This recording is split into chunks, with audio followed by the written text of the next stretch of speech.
right, so then there was this exchange with Nancy Pelosi today. She went off on James Rosen. Isn't James Rosen the guy that Obama was getting phone records and stuff for? I'm pretty sure he was. So anyway, so James Rosen, Nancy Pelosi's walking off on the podium when she announces that they're going to go forward to formal impeachment. Because again, all of this hasn't been formal impeachment. And he just asked, he's like, do you hate the president? I think it's a good question. Do you hate the president? And this is how that all went down. Some of it's going to be hard for you to hear. And then she walks back to the podium, and then you can hear the microphone. Go ahead and hit it. Do you hate the president, Madam Speaker? I don't hate anybody. Representative Collins, reason I asked. House, we don't hate anybody, not anybody in the world. So don't accuse me. I did not accuse you. You did. I asked a question.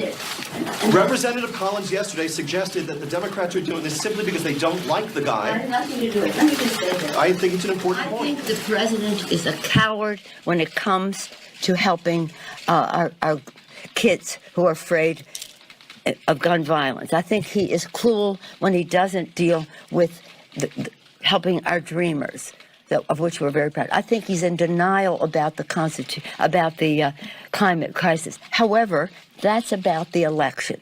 This is about the election. Take it up in the election. This is about the Constitution of the United States and the facts that lead to the president's violation of his oath of office. And as a Catholic, I resent your using the word hate in a sentence that addresses me. I don't hate anyone. I was raised in a way that is a heart full of love, and always prayed for the president. And I still pray for the president. I pray for the president all the time. So don't mess with me when it comes to words like that. All right, go ahead and cut it off. So, is not the Catholic line the most hysterical thing in the world for somebody who has the record that she has? Now, as some people pointed out on Twitter today, as they were arguing about how it's okay to attack Barron Trump, who's 13 and hasn't said 2 words publicly about anything, it's amazing how many liberals would do that. While at the same time decrying when it happened to Malia Obama, which it did. And I, of course, came on the show. I didn't like it. I told people to not do it. Even when Chelsea Clinton is just doing a book signing and people are getting up in her face and talking to her about her dad's illegitimate kids and things like that, it's not fair to do that. It's not her deal to be answering those questions. So you've got all of these people out there defending, attacking Barron Trump on Twitter. And it was amazing because they all kept saying how bad it was to attack politicians' kids. And then they would not say it was bad that Barron Trump was attacked. Now, the reason it's kind of irrelevant, just more to the derangement of all of this out there. And James Rosen, who is the guy who is spied on by the Obama administration. I knew that was him.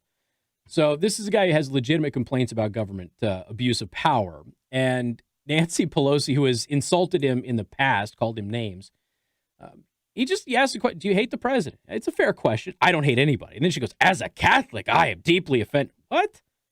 Okay, you are not a devout Catholic.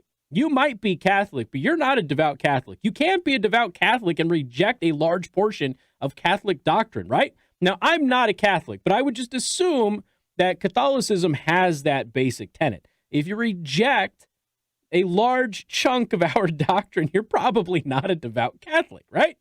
And here's Nancy Pelosi, who has done all sorts of things that would violate Catholic doctrine, who is now using it as a crutch, clutching her pearls and going, how dare you say I hate people? I am a Catholic. What?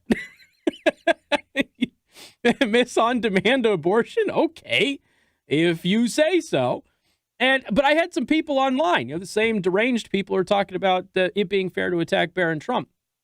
Tell me that you can be a Catholic and not be in favor of the Catholic abortion doctrines and things of that nature. So, look, I guess to an extent that is certainly true. You're not devout, but I guess it is true. Where I'm from, a lot of gang members are Catholic. A lot of them. It's the predominant religion. And they go to church on Sunday. So what they do, the other 6 days of the week is they sell dope, they traffic women and children in prostitution, and they shoot people in the face. And then on the 7th day, all of their sins are forgiven, and they are devout Catholics. So I guess in the same sense that a gang member is a Catholic, Nancy Pelosi is a Catholic. So I guess it is entirely possible. We've got more coming up. Newstalk 95.3, Michiana's news channel. Don't forget.